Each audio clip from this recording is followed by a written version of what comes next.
हाय, मैं हूं मौसम बेग। हाय, मेरा नाम है Mehran Amrohi. Behind every unforgettable film lies the unsung hero, a writer, जो अपने लफ्जों से सिर्फ कहानी नहीं पूरी दुनिया बसाते हैं। वो इमोशंस लिखते हैं जो हमें हंसाते हैं, रुलाते हैं और कहीं ना कहीं खुद से जोड़ देते हैं। Presenting to you Social Catch-up Bins, Lights, Camera, बातचीत, a conversation between two artists, no scripts, no dialogue, no retakes, no improvisation. Joining us today are two writers who have given us some unforgettable stories, जिन्होंने हमें सपनों की उड़ान सिखाई, social issues को दर्शाया और बचपन की मासूमियत को उजागर किया। Mehran Amrohi, the visionary behind the heartfelt चिड़िया, accompanied by Muazzam Beg, the writer of Fule and Rockstar. Together, they discuss their processes, their creative struggles, their journey into the heart of this industry, and much more. मुझे थोड़ा यार हर किसी का ये ज़रूर जानना होता है कि how did you start writing. कैसे ये हुआ, कैसे ये फिल्म इंडस्ट्री में आके फिल्मों को लिखना ये इतना डायरेक्ट काम नहीं है, क्योंकि हम लोग की जिस जनरेशन से आते हैं वहाँ पे सबको इंजीनियर बनना है, सबको डॉक्टर बनना था, सबको लॉयर बनना था, सबको प्रोफेशनल डिग्रीज लेनी थी और सबको वो वाले काम करने थे। लेकिन to become a writer was a little far fetched thought. It was very very far fetched thought that time. तो कैसे हुआ वो, क्या शुरू हुआ? थोड़ा अगर मुझे तो मालूम है, I know a lot about you, as I told कि हम लोग बहुत पुराने दोस्त भी हैं, बट प्लीज़ थोड़ा बताइए, दोबारा सुनते हैं, मज़ा आएगा। तो मेरी यार जर्नी जो है, एक तो बचपन से ही स्कूल में प्ले करता था, ठीक है, तो थोड़ा बहुत लिख लेता था। फिर उसके बाद कमर्शियल थिएटर शुरू किया। अच्छा, सिनेमा का तो पहले से यार मतलब फैसिनेशन था बचपन से ही, और बचपन से मुझे लग रहा था फिल्मों में ही जाना है। फिर मैं एक्टिंग करता तो थिएटर करता था। तो अच्छा, वो हीरो को रोल मिलता नहीं था प्ले में, तो क्या होता था कि अब हमारे जो गुरुजी थे राजेश कुमार, जो राइटर थे, तो वो प्ले लिखते थे। वो तो अपने कैरेक्टर में 2-4 लाइन बढ़ा देता था मैं तो वो पसंद कर लेते, तो कहे अच्छा लिखा यार। तो उन्होंने मुझे थोड़ा एनकरेज किया। फिर ऐसे करते करते मेरी राइटिंग की शुरुआत हुई, और राइटिंग जो है मतलब प्ले की राइटिंग शुरू की। फिर उसके बाद मुंबई आए मास कम्युनिकेशन करने के बाद।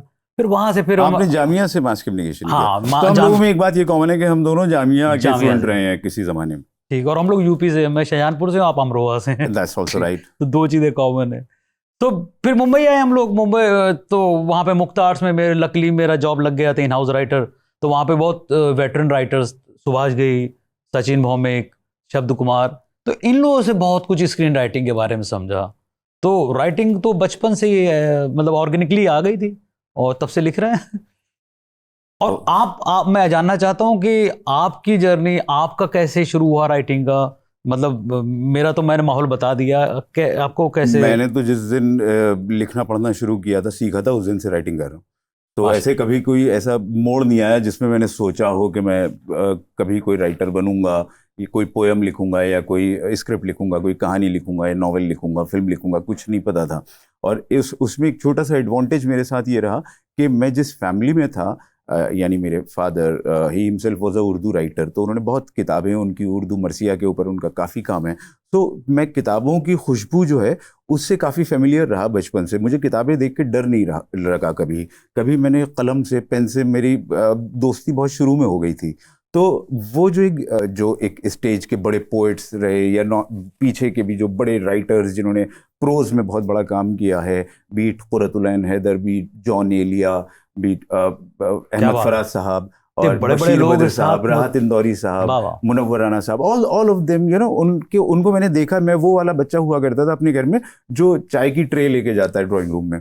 तो मैं क्योंकि बड़ा था, तो मुझे मम्मी ने चाय की ट्रे दी या किसी ने दी, और हम लोग लेके पहुंचे, और वो डैड के साथ बहुत सारे लोग बैठे हैं और वो कुछ अपनी राइटिंग डिस्कस कर रहे हैं।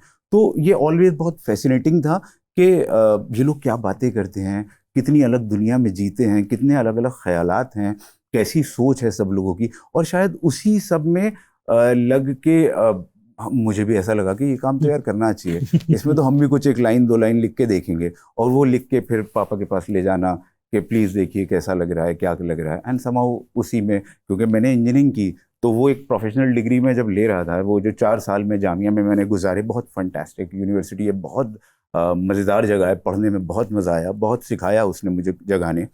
तो उन 4 सालों में भी मैं अपनी राइटिंग को कभी नहीं छोड़ा और कभी भी पढ़ाई को भी थोड़ा अपने साथ रखा। अपार्ट फ्रॉम माय कोर्स की जो मेरी किताबें हैं वो बुक्स हुआ करती थी, उसके अलावा जो मुझे शौक की मेरी किताबें थी, कुछ अंग्रेज़ी पोइट्स, कुछ उर्दू पोइट्स, पर्शियन पोइट्स के ट्रांसलेशन, रशियन पोइट्स और रशियन राइटर्स, ये फ्रेंच राइटर्स, हिंदी राइटर्स, तो जिसकी भी जहाँ पे जो चीज़ मिल गई वो ले ली और उसको शुरू कर दिया पढ़ना। तो वो थोड़ा एक समझ शायद इसकी तरफ डेवलप बचपन से, क्योंकि develop हो एक्सपोजर गई। आपका वही था, माहौल वही था। तो और कभी ये इतने नहीं बड़े हुआ बड़े लोग बीच में आप मतलब वो उसके लिए मैं अपने आप को बहुत लकी बहुत- मानता बहुत हूँ कि I could spend lucky time है। With Jaun Elia, I could Correct. Spend time with Ahmad Faraz, I could उनके साथ बैठना, उनको देखना, उनकी बातें सुनना, वो कुछ बात बोल देते थे, वो एक बड़ा बात अच्छा लगता जैसे था। आपकी बात से पूछता हूँ, तो ये जो नाम लिया आपने, शायर, ज्यादा शायर थे, तो शायरी से फिर स्क्रीन राइटिंग वो कैसे मतलब screen writing was also not very decided thing. कभी नहीं सोचा था शायरी और मुझे सब कुछ राइटिंग लगता था, अच्छा कभी ये पता भी नहीं था। जब यंग इतने Okay. छोटे थे 10-15 साल के, तो कुछ ज़्यादा नहीं पता था, सब कुछ ऐसा लगता था सिर्फ लिखना ही तो है, तो लिख लेंगे, ये भी लिख लेंगे, ये भी कर लेंगे। तो शायरी की भी जो बारीक बातें होती हैं, जैसे म्यूज़िक में होता है कि आपको you need to have a ustad, you need to have a guru जो आपको म्यूज़िक सिखाएगा, सुर सिखाएगा, ताल सिखाएगा। ऐसे ही शायरी में भी एक चीज़ होती है, औज़ान, मीटर्स होते हैं उसके, वो सीख, तो ये ऑटोमेटिकली वो सारी चीज़ें मैं खुद सीखता चला गया। और of course father was always there, तो वो बताते भी रहे और मैं सीखता भी रहा। तो मुझे पहले जो है वो ग्रामर सीखने को मिली। उसके बाद जब मैं थोड़ा और बड़ा हो गया और कॉलेज जाने लगा, उसमें मैंने फिर फ़िल्म की तरफ ज़्यादा रुझान हुआ और फ़िल्मों को देखना बहुत बढ़ गया। कॉलेज में ऑफ कोर्स सब देखते हैं, तो वो बहुत अच्छा टाइम था, उसमें सिनेमा खूब तो हम लोग फ़िल्में दोनों का देखी। पैशन रहा है। सिनेमा हमेशा पैशन रहा है। सिनेमा तो पता नहीं कितनी फ़िल्में ढूँढ के कहाँ से कैसे देखी जाती थी, वो मैं जानता हूँ। जब हम छोटे थे बहुत कम फ़िल्मों का ऐसे ऐसे रिसोर्सेज़ थे जिनसे फ़िल्में देख सकते हैं। आज तो बहुत आसान हो गया ये सब कुछ, बट उसमें बहुत मज़ा था।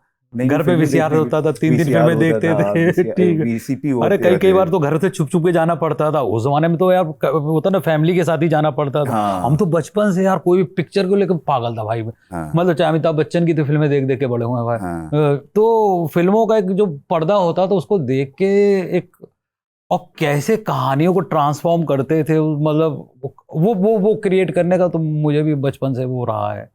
कि फ़िल्में कैसे, इनको कैसे। हाँ, वो फ़िल्म मेरा तो फ़िल्म का ही रहा। मैं फ़िल्म राइटिंग ऑब्वियसली थिएटर से, थिएटर राइटिंग टू फ़िल्म आया हूँ मैं। हुँ। आपने जैसे बताया कि थिएटर में आप डायलॉग अपने बढ़ाने के हाँ, लिए कुछ तो exactly that is how everybody starts. तो देयर हाँ, वाज़ कहीं नो न कहीं से पर्टिकुलर स्टार्ट है। पॉइंट और अ हाँ, टाइम व्हेन आई थॉट कि यार मुझे बॉम्बे जाके अब फ़िल्म की स्क्रिप्ट लिखनी है, नो नेवर। और आई मेरे जस्ट ख्याल से एक वांटेड टू और वर्क बहुत हियर। इम्पोर्टेंट चीज़ मुझे समझता हूँ कि आप सोचते नहीं कि मुझे राइटर बनना है। हाँ। जब आप लिखते कुछ ना कुछ एकदम से वो जो ऑर्गेनिकली आता है, दूसरे लोगों ने बोल के रियलाइज़ कराया कि हाँ, आप राइटर हैं। तू लिख लेता हाँ, तू लिख लेता यार, ये भी लिख ले। Same, same, same. सो वो लिख लेता है और ये भी लिखले में वो इतना ज़्यादा होने लगा कि फिर वो लिखाई जो है फुल टाइम जॉब बन गई और लैपटॉप के साथ रोमांस करना, दिन रात उसके साथ बैठे रहना, वो बड़ा अच्छा भी लगने लगा, बहुत मज़ा आने लगा। तो फिर वो प्रोफेशनल राइटिंग में बात कन्वर्ट हो गई, दो it is a very very difficult job. मैं बहुत इस बात को मानता हूँ कि ये काम जो है बहुत करना बहुत ज़्यादा मुश्किल है, लेकिन मज़ा बहुत आता है। मज़ा बहुत आता है वाक़ई। जब आप कुछ क्रिएट कर लेते हो, लिख लेते हो ना, अरे तो एक वो अच्छी लाइन अगर मैं लिख लेता हूँ तो मैं अपने आप को खूब पैट करता हूँ कि अरे वाह क्या तुमने आज अच्छी लाइन लिखी है, चाहे वो सुबह में मुझे बुरी लगने लगे, हाँ, लेकिन जिस वक्त मैं लेकिन लिख रहा उसकी हूँ और खुशी अगर होती मुझे है अच्छी उसमें। लगी है तो it is very orgasmic, it is बहुत बहुत एक्सटेसी की एक फील है कि और क्या यार क्या लिख दिया और मैंने। लिखा हुआ जब आता है स्क्रीन पे, और उसके बाद जो एप्रिसिएशन मिलती है, फिर वो यार आप पीछे जाओ तो बोलो यार कैसे, मतलब लिख दिया था, बस हो गया था। और तो लोग जब आपके काम पे रिएक्ट करते हैं और किसी छोटी बात को बताते हैं कि अरे ये देखिए आपने ना ये ट्रैक में ऐसा किया तो ये कितना अच्छा लग रहा है, हम्म, और उसके बारे में आपने सोचा भी नहीं था हम्म, कि ट्रैक को ऐसे शायद कभी ट्रीट कभी आप हो नहीं गया, सोचते हो कि आपने जो लिखा वो उस लेवल पे चला जाएगा, और ये मैं भी वो हो समझ गया था, हो वो जाता हो जाता। somehow it happened.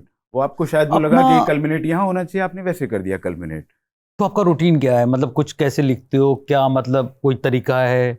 और हाँ, तरीका मैं एक्चुअली तरीका कभी मिला नहीं कि हम्म, कोई एक स्पेसिफिक तरीका हो जिसको मैं फॉलो करके लिख लूँ। लेकिन एक चीज़ जो मैं चाहता हूँ कि मैं कर लूँ, वो ये है कि मैं जिस तरह का भी सब्जेक्ट को लिखने की कोशिश करता हूँ, be it romantic some script और मे बी जैसे मैंने चिल्ड्रन फ़िल्म लिखी हम्म, चिड़िया। हम्म, सो जब भी मैं जिस तरह के भी सब्जेक्ट को टच करने की कोशिश करता हूँ, उस सब्जेक्ट की चीज़ों को अपने आस-पास घेर लेता हूँ। उसमें ओके, अपने आप को घेरने की कोशिश करता हूँ। अभी मैं एक साइकोलॉजिकल ड्रामा लिख रहा हूँ, तो उसके लिए मैंने अपनी मेरा जो छोटा सा एक रूम है उसमें मैंने चारों तरफ वो उस तरह की किताबों को जमा कर लिया है। और पिछले साल 2 साल में मैंने साइकोलॉजिकल इस तरह की किताबों को बहुत पढ़ा, इस तरह की फिल्मों को बहुत देखा, सब दुनिया भर की जोन फिल्मों में को आ गए पूरा, वो जोन उस दुनिया में अपने आप को हम्म। लाके रख लिया और अब उसमें बैठ के सोचना शुरू किया। तो ये थोड़ी कोशिश करता हूँ। चिड़िया ने मुझे सिखाया बेसिकली, क्योंकि जब मैं चिड़िया लिख रहा था that time also I was may be 28-29, लेकिन मैं जब एक साइकोलॉजी की बात करूं तो मैं एक 5-6 साल के बच्चे के दिमाग से मुझे लिखना है, क्योंकि वो अपनी माँ से क्या कहेगा। तो उसके लिए मुझे बहुत रिसर्च करनी पड़ती थी कि बच्चा कैसे इस बात को डिलीवर करेगा। जो हम सोच रहे हैं वो बच्चा नहीं सोचेगा। बच्चे का एक चीज़ पे रिएक्शन अलग है, हम लोगों का एक रिएक्शन अलग है। तो ऑफ कोर्स तो उसको सोचने के लिए रिसर्च करना या उस तरह की किताबें पढ़ना, बच्चों की कॉमिक्स पढ़ना, बच्चों के लिटरेचर को थोड़ा देखना, उस तरह की चौल में जाके बहुत ज़्यादा वक्त गुजारना, बच्चों के साथ वक्त गुजारना। तो राइटिंग के प्रोसेस में आई ट्राई कि मेरी चारों तरफ की दुनिया जो है, जो मैं लिख रहा हूँ उसके अराउंड हो जाए, तो शायद वो मुझे थोड़ा हेल्प करे। लेकिन ये भी कोई ऐसा हार्ड फास्ट रूल नहीं है, कोई रूल नहीं है राइटिंग का। आज तक मैं तो नहीं क्रैक कर पाया कि क्या रूल बनाऊं।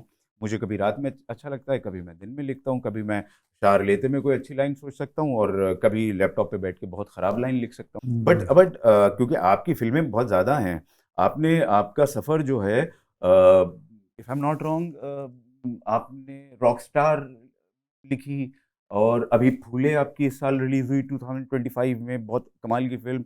प्लीज़ आप लोग देखिए फूले, अच्छी फिल्म है। तो ये जो आपका सफ़र है, आपका क्या रूटीन रहता है from a zone where a rock star film is there, right, to a social drama where Phule kind of a film is there, in between आपकी 1-2 कॉमेडी फिल्म्स भी हैं।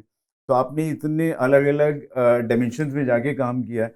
आप अपना बताइए, वो ज़्यादा इंटरेस्टिंग बात है, मेरा तो बहुत कॉमन है। नहीं नहीं नहीं, ये अच्छा, ये भी मुझे अच्छा लगा आपने जोन उनका जो बताया।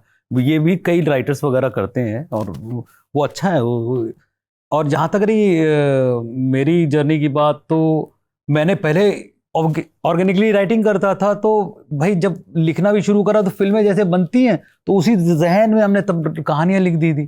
तो मेरा जो स्टार्टिंग जो बन गया नेचुरली, जो आ गया वो आ गया कहीं ना कहीं मैं रियल लाइफ से इंस्पिरेशन लेने लगा, रियल कैरेक्टर अपनी लाइफ से कुछ लेने लगा।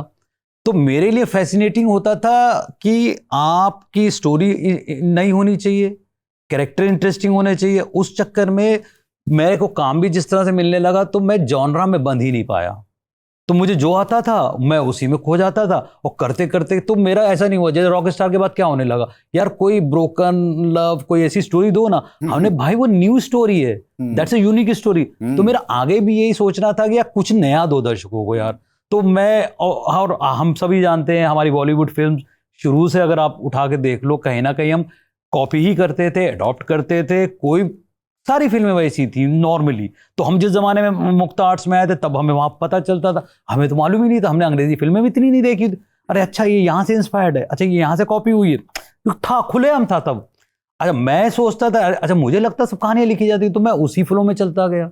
और मेरा तब से लेके अब तक का वही है, यार कुछ दर्शकों को नया दो। बॉलीवुड का असली चेहरा दिखाई दिया कि नहीं ऐसा नहीं है। हाँ but that was a system ना, चलता। तो मैं मना नहीं कर रहा हूँ, वो फिल्म मैंने पसंद की है, लेकिन मेरा अपनी जो जर्नी रही वो ये रहा कि भाई कुछ नया दो, नया क्या, और आपका अपना होना चाहिए। कहीं ना कहीं या तो आपकी लाइफ से आ रहा है, और ऐसा नहीं अपनी ही लाइफ से सब कुछ आ रहा, किसी दूसरे की लाइफ से आ सकता है। मैं इधर उधर से चीजें उठाता रहता हूँ, मेरा पूरा फोकस रहता है नई चीज होनी चाहिए, कुछ नया दो ऑडियंस को। तो उस चक्कर में जॉनरा में नहीं बना मैं कि यार नहीं, या मैं कॉमेडी लिख सकता हूँ या मैं रोमांटिक फिल्म लिख सकता हूँ। तो अभी इतनी सारी डायमेंशंस होना भी एक क्रेडिबल बात है। आपके मुबारकबाद इसके लिए कि आपने इतने डिफरेंट काइंड ऑफ फिल्म्स को लिखा है। ये छोटी बात नहीं है, इसको राइटर समझ सकते हैं। मैं स्टीवन स्पीलबर्ग से बड़ा तो प्रभावित रहा था, तो उनके भी सारे जॉनरा को उठा के देख लो, वो भी कभी एक जॉनरा में नहीं बने। वो मेरे लिए बहुत बड़ी इंस्पिरेशन थे। फॉर एवरीवन, फॉर एवरीवन, नहीं नॉट फॉर हम लोग ही जनरेशन में इन सबको देखा है, इन सबकी फिल्मों से बहुत कुछ। लेकिन उसमें ना एक चीज़ और भी है कि राइटिंग हमारा प्रोफेशन है, हम अपना किचन भी इससे चलाते हैं, हम इसमें काम करते हैं, इसके लिए हमें पैसे मिलते हैं, तो वो एक बहुत इंपॉर्टेंट चीज़ है।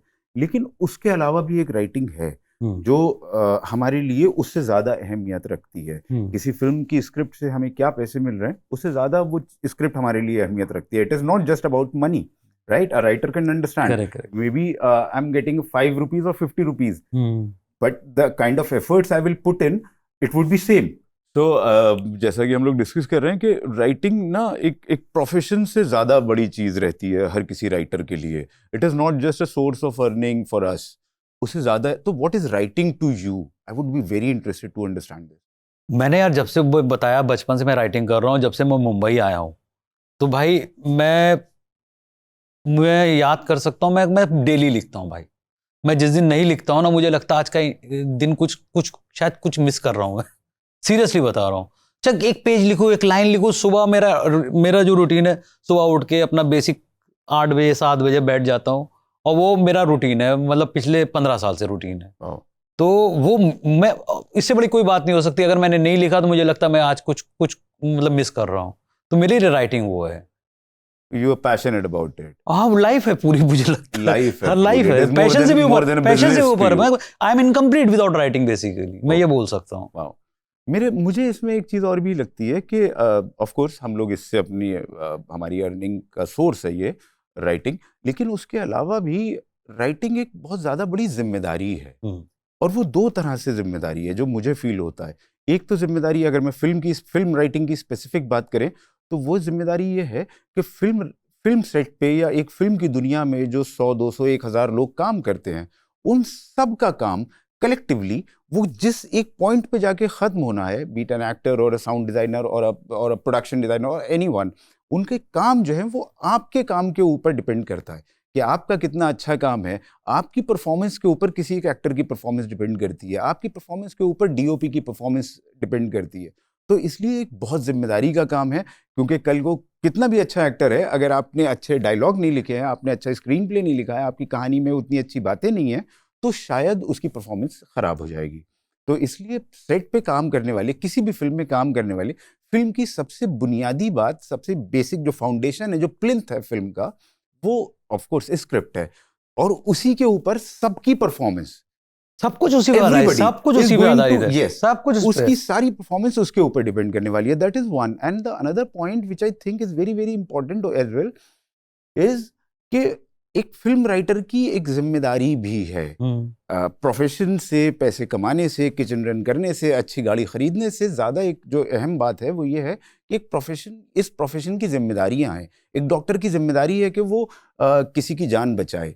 ऐसे ही इसकी राइटर की जिम्मेदारी है कि वो उस समाज को, जिस समाज में वो रह रहा है, उस सोसाइटी में जहाँ पे वो है, उसको उनका असली चेहरा भी दिखा दे, और उसके साथ साथ उस सोसाइटी को एक बेटर डायरेक्शन की तरफ, एक बेटर उसकी एक फ्यूचर के लिए पुश भी थोड़ा करे. अगर मैं एग्जाम्पल की बात करूं तो जैसे 3 इडियट्स एक फिल्म है, तो बिकॉज मैं खुद उसका एक भुगत भोगी टाइप हूं, जिसने खुद ने इंजीनियरिंग की है और आज मैं राइटर हूँ. I always wanted to become something creative line में, मुझे कुछ काम करना था. सो जब 3 इडियट्स ने आके with all the entertainment, everything beautifully एक बात सामने रख दी कि नहीं, इसके अलावा भी जिंदगी है. Everybody is not cut out to become maybe an engineer और a lawyer.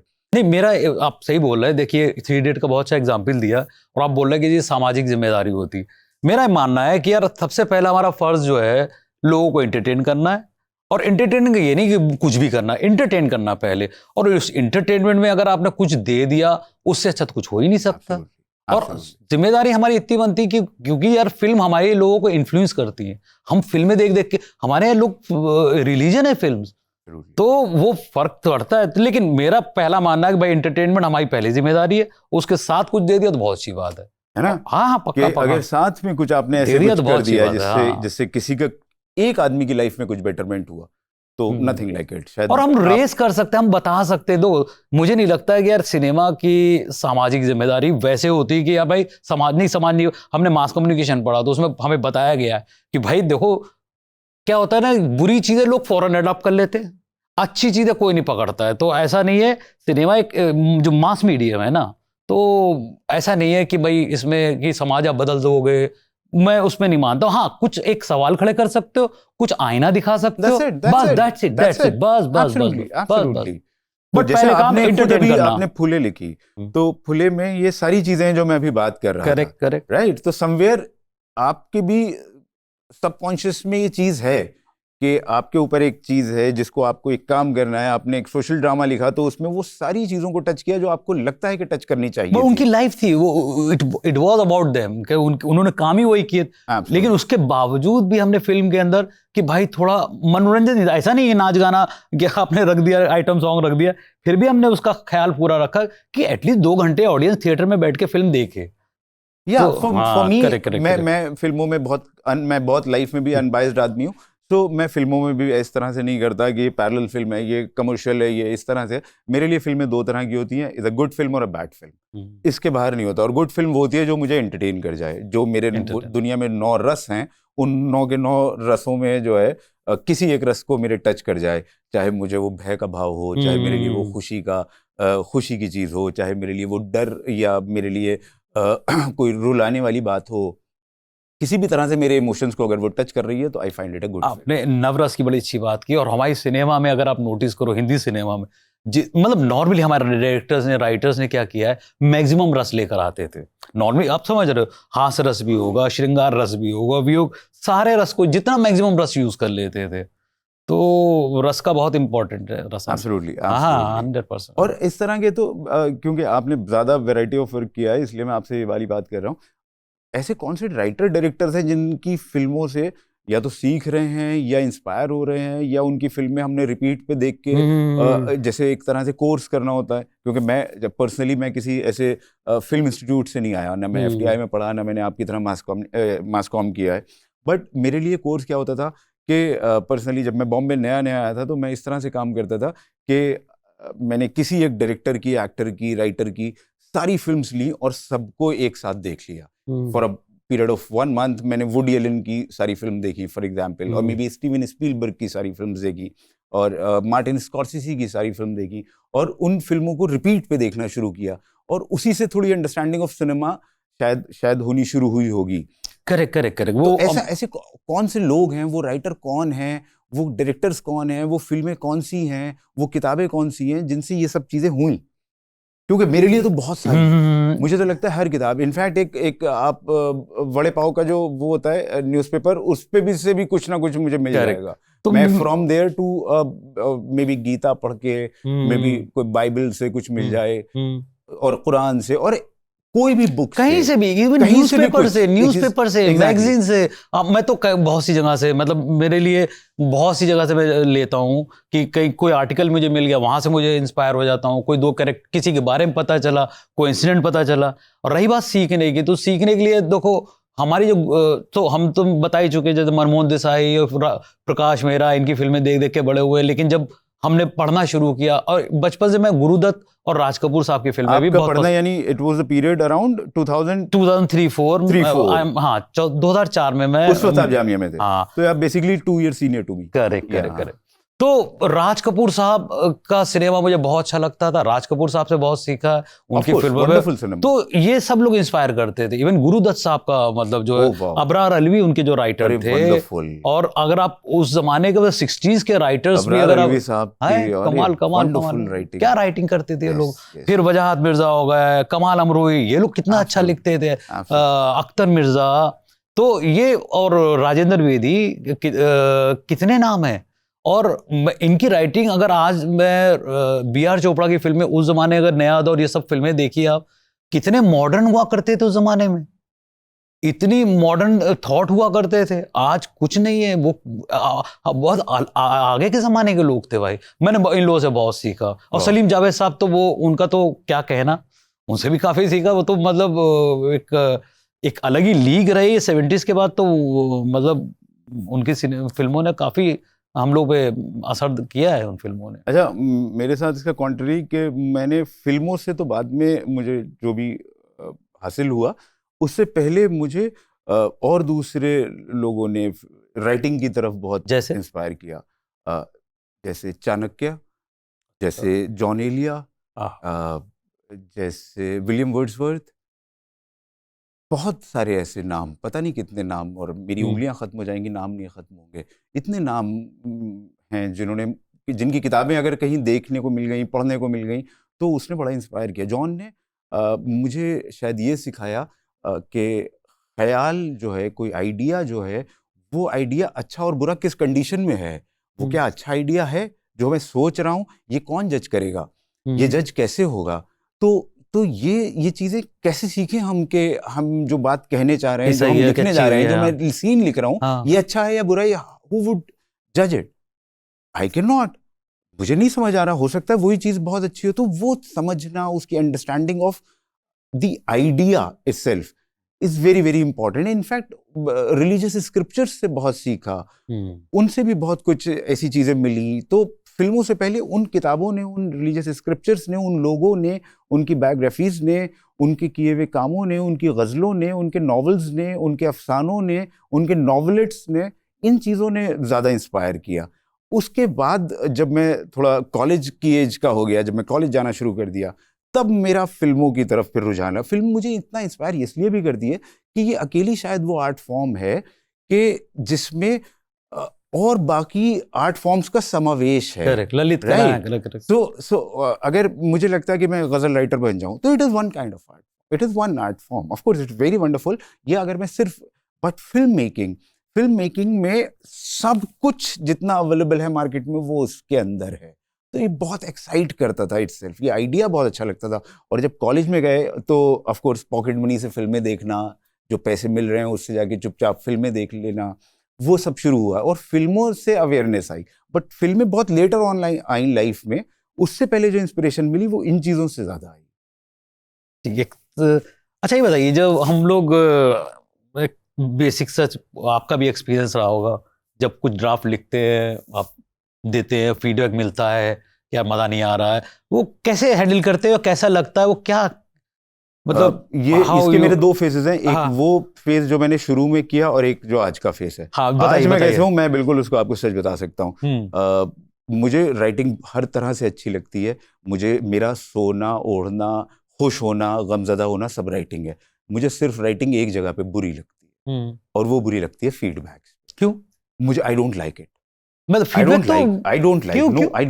Because it's a very very specific job. आप किसी डॉक्टर को नहीं बता रहे हैं कि किस तरफ से कट करके वो ऑपरेशन करेगा। आप किसी एक्टर को भी नहीं बता रहे हैं कि वो 4 कदम चले कि 5 कदम चल के अपना डायलॉग डिलीवर करे। आप किसी कैमरामैन को नहीं बता रहे कि कैमरा के ट्राइपॉड की हाइट क्या होगी, या कौन सा फिल्टर लगेगा, कौन सा लेंस लगेगा। Nobody is telling all these. ये भी तो यूनिट है। Why not? कोई भी एक आदमी जो फीडबैक राइटर को दे रहा है, वो जाके कैमरामैन को क्यों नहीं दे रहा?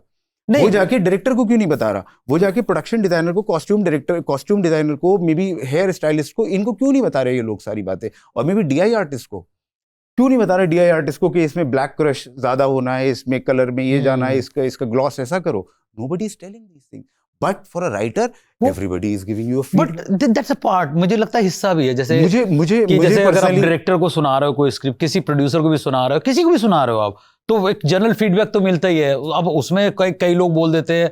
अब ये जज करना, मेरा अपना देखता हूँ, जैसे कि हर एक का अपना वो सोच होती है, और कौन कहाँ से आ रहा है, किसकी कौन सी लाइकिंग है, किसका, क्योंकि वो बहुत से जो थॉट्स सामने वाले के भी होते हैं कि जो फीडबैक देने वाला वो उसका स्टेट ऑफ माइंड क्या है। तो अब इसको कैसे हम लोग कैसे इस बात को करेंगे कैसे? क्योंकि अक्सर ऐसा होता है, आप किसी एक ऑफिस में एंटर हुए हैं, जो स्क्रिप्ट लिखे गए हैं, वापस आ रहे हैं तो स्क्रिप्ट बदल गई है। तो दैट इज वेरी हाँ, मतलब मुझे बहुत ज्यादा पसंद नहीं आता। Whether you like my script और don't like it, if you don't like it don't do it, if you like it make it. ये मेरा बहुत बेसिक सा अब उसूल है अपने साथ लाइफ में। मैं बहुत ज़्यादा उस स्ट्रगल में नहीं पड़ता कि आप सुनिए और आप अपना फीडबैक दीजिए। No, I don't need your feedback. तब मेरा थोड़ा सा इसमें मैं बताऊंगा। जैसे मेरा शुरू से ये रखा हुआ है, जैसे बाउंसिंग बोर्ड होते हैं अपने, तो हमने कोई स्क्रिप्ट लिखी तो भाई ऑब्वियसली तो क्या होता, कभी कभी ऑब्जेक्टिविटी नहीं रहती, ये मेरा मानना है। तो उसमें क्या होता, अपने बाउंसिंग बोर्ड से तो कोई अच्छा सजेशन दे देता है, तो वो भी होता है। जैसे फीडबैक में किसी अच्छा भी सजेशन दे देते हैं लोग। बट मैं इस बात से बिल्कुल अग्री करता हूँ। मेरा सिर्फ एक पॉइंट है, ये सजेशन जाके कोई एक म्यूजिशियन को क्यों नहीं दे रहा कि यहाँ पे आपने जो वायलिन रखा है उसको हटा के गिटार कर दीजिए। Nobody is doing this. आप बताइए, किसी ने साउंड डिजाइनर को आपने देखा आज तक पूरी अपनी 15-20 साल के करियर में कि किसी ने साउंड डिजाइनर को जाके फीडबैक दिया? बट क्योंकि वो एक स्पेसिफिक जॉब है, आपको पता है वो जो आया है वो बहुत एक्सपर्ट है उस काम का। बट राइटर को एक्सपर्ट नहीं माना राइटर जाता। को सब बताते हैं ना, राइटर को सब बता रहे सब हैं। बताते हैं तो कि प्रोड्यूसर से लेके एक्टर से लेके, और नहीं बट वो प्रोसेस है, मुझे समझ में आता है राइट कि नाउ मैं process अपनी है। लाइफ में उस स्टेज पे हूँ, उस स्टेज में हूँ कि मैं फीडबैक्स को लेना बंद कर चुका बंद कर हूँ। दिया, नहीं, और नहीं, नहीं। अब मुझे, और मैं बहुत कंफर्टेबल जोन में हूँ। अच्छा I write, I make, if I like myself, तो मैं वो फिल्म पे आगे काम, अभी भी जो मैं फिल्म लिख रहा हूँ उसको आई वुड बी शूटिंग इन 2026, तो उसको मैं पिछले 2-3 साल से लिख रहा था। इवन बिफोर चिड़िया मैं इसको लिख रहा था। साइकोलॉजिकल एक ड्रामा मैंने लिखा है। तो इसमें भी बिकॉज आई लाइक इट, इस तरह इस बीच में मैंने और भी बहुत सारी स्क्रिप्ट्स लिखी, लेकिन वो स्क्रिप्ट्स को मैंने फिर वापस ले जाके डस्टबिन में फेंक दिया, मुझे नहीं पसंद आ रही। But I stop taking feedback. हाँ, ऑफ कोर्स डिस्कशंस हैं, मैं मौजम को कॉल करके पूछ सकता हूँ कि मौजम का मैं एक बार मैं स्क्रिप्ट नरेट करना चाहता हूँ, बट दैट्स राइट। वो मेरा एक प्रोसेस है। बट फीडबैक्स पे मैं थोड़ा, मुझे बहुत स्केरी लगता है उस पे मैं थोड़ा पर्सनल हो जाता हूँ, and that is what I feel is the worst part of writing. Feedbacks, yes, feedback is the worst part of it, this job. तो अभी 2025 में आपकी भी फिल्म आई है जो कि एक बहुत अच्छी फिल्म है। तो और कौन सी फिल्में ऐसी हैं जो इस साल आपको लग रहा है कि हाँ ये फिल्में बड़ी अच्छी बनी हैं? उनका कमर्शियली उन्होंने कैसा बॉक्स ऑफिस पे किया, क्योंकि आजकल तो बॉक्स ऑफिस भी बहुत डिसरप्टेड है, तो उस पे थोड़ा बताओ ना यार। मुझे इस साल अगर मुझे पूछिए बेहतरीन फिल्में कौन सी लगी, तो मुझे जॉली LLB 3 बहुत अच्छी लगी है, धड़क 2 बहुत अच्छी लगी है, और कंतारा 2 बहुत अच्छी लगी है मुझे। और 2 फिल्में और हैं जो मरिसम करके एक फिल्म आई है फहद फाजिल की, वो मुझे बहुत अच्छी लगी है। और एक फिल्म है अरविंद स्वामी की, मीजा गम ऐसे करके नाम है टाइटल, अमेजिंग फिल्म। तो इस साल ये फिल्में मुझे बहुत अच्छी लगी हैं। और दूसरी एक, हाँ यही फिल्में अच्छी लगी हैं मुझे इस साल। हाँ, और क्या लग रहा है लोग बॉलीवुड की फिल्म्स क्यों थोड़ा आजकल कम देख रहे हैं? नहीं ऐसा नहीं है, नहीं आप अच्छी फिल्में बनाओगे देखें, क्योंकि भाई थिएटर गोइंग ऑडियंस वही है। मतलब 150 करोड़ की पॉपुलेशन में एक सर्टेन लोग हैं जो हमेशा फिल्म देखने जाते हैं। करेक्ट। तो चाहे वो उनको फिल्म देखनी है, वो 2-3 करोड़ लोग जो हैं जो सिनेफाइल्स हाँ, हैं, जो जिनको देखनी है, फिर उसके बाद जो है अगर हिंदी फिल्म अच्छी मिलेगी वो चले जाएंगे। हिंदी जो बॉलीवुड हिंदी ऑडियंस है, बॉलीवुड की अच्छी पिक्चर वो देखने जाएंगे। सारे कंटेंट की हाँ, अवेलेबिलिटी, साउथ की अच्छी है तो डब्ड आ जाती, वो देखने चले जाएंगे। और उसके बाद हॉलीवुड बैठा हुआ है, उनकी अच्छी फिल्में आती, वो कितना अच्छा बिजनेस करते हैं वो लोग। इनफैक्ट इस साल हॉलीवुड की कितनी सारी ऐसी फिल्में जिन्होंने इंडिया में बहुत अच्छा बिजनेस हाँ, किया। वो तो कई साल हमेशा से, वो लोग कितने साल से सब बहुत उनकी फिल्मों को बिजनेस है यहाँ पर। आपको अच्छी पिक्चर बनानी है, वो बहुत इंपॉर्टेंट। फिर दूसरा होता है फेस्टिवल वाला होता है। करेक्ट। और OTT के बाद भी थोड़ा कुछ शिफ्ट लगता है क्या अभी, कि ऐसा कोई शिफ्ट है थोड़ा? देखिए OTT आने के, OTT ने हमारी एक तो वेब सीरीज देखने की लोगों की आदत हो गई थी, अब फिल्म्स बन रही हैं। अच्छा, OTT क्या करता है, वो मतलब नेटफ्लिक्स हो गया, अमेजॉन हो गया, ये 200 कंट्रीज को केटर कर रहे हैं। हम जो फिल्म बनाते हैं, हमारे फिल्में जो हैं वो जो है हिंदुस्तान के ऑडियंस के लिए बना रहे हो। अब क्या होता है, जैसे जब इनके साथ आप फिल्म बना रहे हो तो इनके गाइडलाइंस के हिसाब से चलना पड़ता है, इनके अपने मतलब 200 कंट्रीज के ऑडियंस को आप केटर कर रहे हो, तो वो सब मापदंड के साथ आप फिल्म बना रहे हो। और पहले जो फिल्में बनती थी वो मापदंड पे नहीं बनती थी, गाइडलाइन पे नहीं बनती थी ना, पैशन पे बनती थी, बिलीफ पे बनती थी। ये चलेगा ये नहीं चलेगा उनको नहीं बताने वाले होता था, नहीं यार मार्केट ये अभी ट्रेंड नहीं है। और Saiyaara is the best example. आप देखो कि लोग यार स्वीट लव स्टोरी चलती ही नहीं है, लोगों लगने लगा कि सिर्फ एक्शन चल रहा है, करेगा। तो ये प्रेडिक्ट नहीं कर सकते हो आप कि क्या चलेगा क्या नहीं चलेगा। पहले तो ये सब जो ट्रेंड और ये बोलते हो कि यार नहीं ऐसा होगा ऐसे ही होगा, तो वो थोड़ा गड़बड़ मुझे लगता है। फिल्म तो पैशन से बनती है, बिलीफ सिस्टम पे ही बनती है। करेक्ट, फिल्म पैशन से बनती है, एब्सोल्युटली एब्सोल्युटली। तो और मैं आपसे एक छोटा सा, आपने क्योंकि जॉन इलिया का नाम लिया, इतने बड़े शायर का नाम लिया, उनके साथ आपने बचपन में उनके साथ थोड़ा वक्त भी गुजारा हुआ, 2-4 लाइन अगर उनकी सुना दे तो मजा आ जाए। जी बिल्कुल। लेकिन जॉन के साथ एक बात मैं पहले आपको ये बता दूंगा कि जॉन का कोई शेर मेरा फेवरेट शेर नहीं है, क्योंकि उनके कंप्लीट कलेक्शन मेरा फेवरेट है। ओके, तो मैं आज तक ये पिक नहीं कर पाया कि ये फेट है, तो जो मैं कुछ भी जहन में जो भी सबसे ऊपर थॉट आएगा वो सुना दूंगा।